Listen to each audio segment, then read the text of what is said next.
I told my best friend's wife he was cheating, now their kid might not be his, and I don't know if I did the right thing. I, 32M, have been best friends with Jake, 33M, since we were 6. We've been through everything together, college, his wedding to Lila, 31F, even the birth of his son, Ben, 4M. Or at least, I thought he was his son. 2 months ago, I caught Jake cheating. Not some drunken mistake, a full-blown affair with a coworker. He swore it was just physical, that he loved Lila, and begged me not to tell her. I agonized over it for weeks. Lila's my friend too, and every time I saw her with Ben, my stomach twisted. But Jake's my brother. I kept quiet. Then, last week, Lila called me crying. She'd found texts. Not from the coworker, from another woman. Turns out, Jake's been cheating for years. She sobbed, was I not enough? Was our son not enough? And that's when I snapped. I told her everything. The fallout was nuclear. Lila kicked Jake out, and in the middle of their screaming match, Jake dropped a bombshell. How do I even know Ben's mine? You were always so close to Mark. Mark is Lila's ex from college. Lila looked like she'd been slapped. She whispered, "Get out," and Jake left. Now, Jake's blowing up my phone, calling me a traitor. Lila won't speak to me, she's too humiliated. And worst of all? She ordered a paternity test. If Ben isn't Jake's, their entire marriage was built on a lie, and I'm the one who lit the fuse. I don't know if I did the right thing. Should I have stayed quiet? Should I have confronted Jake first? Reddit, am I the asshole? Update 1, wow, this blew up. A lot of you are saying I should have told Lila sooner, trust me, I know. But here's the thing, Jake wasn't just my friend, he was family. His dad took me in when mine bailed. How do you stab that in the back? Some asked why Lila's jumping to a paternity test. Turns out, Jake's been planting doubts for months. He told his brother Ben doesn't look like him and Lila was acting weird when she got pregnant. Now I'm wondering, was Jake looking for an excuse to justify his cheating? Lila texted me an hour ago, the test is tomorrow. I need you there. I don't know what that means. Is she blaming me? Does she need support? I'm terrified. The day of the paternity test was the longest of my life. I showed up at Lila's house, and she looked hollow, like someone had scooped out everything inside her. She didn't even say hello, just handed me Ben and said, "Hold him. I can't right now." Ben, sweet kid, had no idea what was happening. He hugged me and asked, "Where's Daddy?" I choked up. What was I supposed to say? Daddy might not be your daddy, kid? We went to the clinic in silence. Jake was already there, leaning against his car, smoking. He glared at me and said, "You happy now?" I snapped back, "You did this, not me." He just laughed, and said, "We'll see." The test itself was quick. A cheek swab for Ben, one for Jake. The doctor said results would take 48 hours. Lila didn't cry. She just stared at Jake like she was seeing him for the first time. Then she said, "If he's yours, you fight for him. If he's not, you walk away and never look back." Jake's smirk faded. That night, my phone blew up. Jake's family was calling me a backstabber. His sister screamed, "You destroyed them." But Lila's mom texted me, "Thank you for giving my daughter the truth." I didn't know which side was right. Then, at 3 a.m., Jake called. He was drunk, slurring, "You think you're so moral? You don't know shit about me and Lila." I hung up, but not before he muttered something that froze my blood. Maybe I wanted her to find out. Update 2, okay, you guys were not ready for this. The results came back early. Ben is Jake's son. Biologically, at least. Lila sobbed in relief, but then she got angry. She called Jake and said, "You used our son as an excuse to cheat. You don't get to play victim." Jake showed up at my place an hour later, raging. He said, "This is your fault. You made her hate me." I lost it. "No, you did that when you stuck your dick in someone else." He punched the wall and said, "You don't know what our marriage was like." Then he dropped another bomb. Lila had a miscarriage before Ben. She never told you, did she? Because it wasn't mine. My stomach dropped. What the hell does that mean? Was she cheating too? Or is Jake just twisting the knife? Lila's coming over tonight to talk. I don't know if I'm ready for what she's going to say. Lila showed up at my door with red-rimmed eyes and a bottle of wine. She poured herself a glass, took a shaky breath, and said, "Jake told you about the miscarriage, didn't he?" I nodded, and her face twisted. Of course he did. He loves throwing that in my face. Then she told me the truth. Before they were married, she and Jake had a pregnancy scare. They weren't ready, and she was relieved when her period came.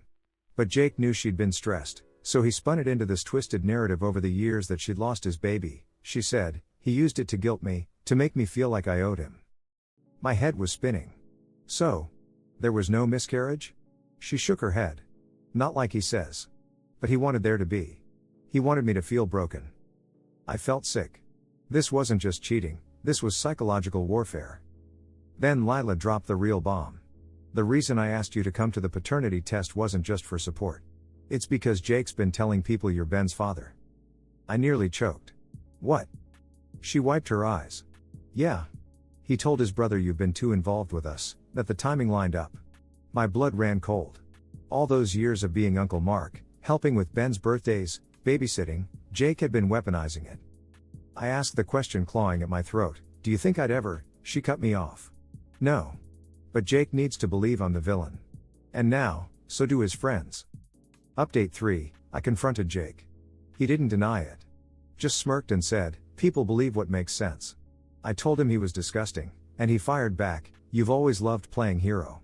Now you get to live with it. The worst part? Some of our mutual friends are buying it.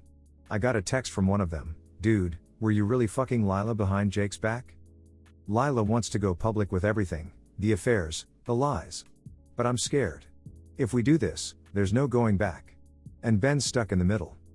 Lila and I sat in my living room, staring at her laptop as she drafted a Facebook post exposing everything, Jake's affairs, his lies about the miscarriage, the paternity test, all of it. Her finger hovered over the mouse. If I do this, she whispered, Ben will find out one day. Every kid at school will know. I grabbed her wrist. Wait. Let's think. But Jake didn't give us time to think. That night, his sister posted a vicious status. Some friends pretend to care, then stab you in the back. Shame on you, Mark. Comments flooded in, people we'd known for years calling me a homewrecker, a liar. One even said, no wonder you're single, you snake. Lila snapped. She posted her truth, every detail, and tagged Jake. Then she texted him, you want a war? Here it is. The fallout was instant. Jake's family accused her of lying. His friends called her crazy. But then, receipts surfaced. Screenshots of Jake's texts to his affair partners. A recording of him admitting he lied about the miscarriage to keep her in line. Someone from his job even leaked that he'd been bragging about his affairs at happy hours. Jake went from victim to villain in hours. But here's the twist, he showed up at my door, sobbing. Not angry. Not defensive. Broken. He collapsed on my couch and said, I didn't mean for it to go this far. I told him to get the hell out, but then he whispered something that gutted me, I thought if she hated me enough, I wouldn't feel guilty for leaving. Turns out, Jake wanted Lila to leave him. He was too cowardly to end it himself, so he engineered his own betrayal. Update 4, Lila is done. She's filing for full custody. Jake's been fired, turns out one of his affairs was with a subordinate. And me? I'm just numb. Because here's the real moral dilemma, Jake asked me for help. Not legal help. Not damage control. He said, I need you to tell Lila I'm sorry. For real this time. Do I owe him that? After everything? Or is this just another game? I didn't deliver Jake's apology. Not right away. First, I went to Lila with one question, do you even want to hear it? She stared at her wedding ring, still on her finger out of habit, and said, no. But tell me anyway. So I did. I repeated Jake's words verbatim, I'm sorry. Not for getting caught, for making you hate me. You didn't deserve that. Ben didn't deserve that. Lila's hands shook. Then she did something shocking, she laughed. A bitter, exhausted sound. That's the first honest thing he's said in years. But she didn't call him. Didn't text. Just quietly filed for divorce the next morning. Jake spiraled. He showed up at my place again, unshaven and reeking of alcohol. She didn't even react? He slurred. I snapped. What did you expect? A hug? You torched your life. He looked at me with bloodshot eyes and whispered, I thought. If I was the villain, it would hurt less than being nothing to her. That's when I realized, none of this was about the affairs. Jake wasn't a narcissist. He was terrified, of being ordinary, of failing as a husband, of becoming his own deadbeat dad. So he manufactured chaos to feel in control. Final twist, 2 days ago, Lila handed me a letter. For Jake. Don't read it. Don't give it to him unless I say so. It's still sitting on my counter, unopened. And last night? Ben asked for me. Not Jake. Me. Lila sent a video of him whispering to her, "Can Uncle Mark read me bedtime stories now?" So here I am, read it. Do I give Jake the letter? Do I step into the role Ben's offering me? Am I allowed to? Because the truth is this, I don't know who the good guys are anymore. Maybe there aren't any. Final update. Gave Jake the letter. He read it, folded it, and left without a word. Lila won't tell me what it said. But this morning, Jake dropped off a box of Ben's favorite books on my porch with a note, "He's lucky to have you."